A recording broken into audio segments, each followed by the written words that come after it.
Yet a third day of document dumpage in Gonzales Gate today, but the Justice Department reported at dinner time tonight that all the documents requested of it by Congress will be released to the House and the public on Monday. That's presumably still more emails among key operatives in the Attorney General's office and others, perhaps. Plus, in our fourth story in the countdown, the CBS White House Bureau, quoting Republican sources, is saying, quote, "It is now inevitable that the Attorney General will be fired."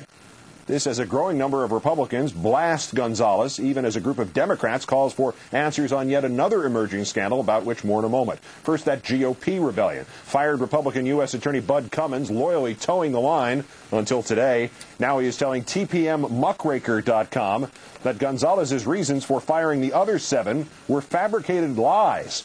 And it gets worse back in Washington. Senator Gordon Smith, it would be helpful to have a new Attorney General. Congressman Dana Rohrabacher, there needs to be a change.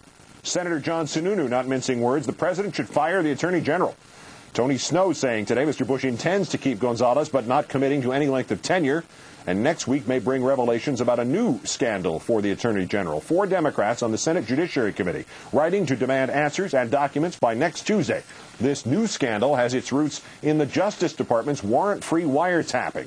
Last January, Democrats asked the Justice Department watchdog, the Office of Professional Responsibility, OPR, to investigate whether anyone in justice engaged in misconduct in the implementation or execution of that warrant-free wiretapping. As Gonzales admitted last summer, President Bush personally killed that OPR probe by denying investigators the security clearance they needed.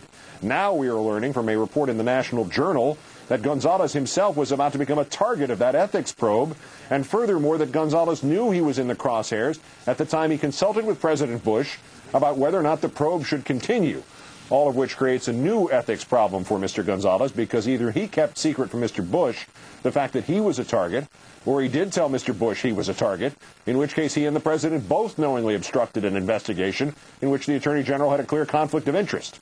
Before we get to the political implications, some context. In the 31 years since the OPR was created, no president has ever denied its investigators security clearance till now.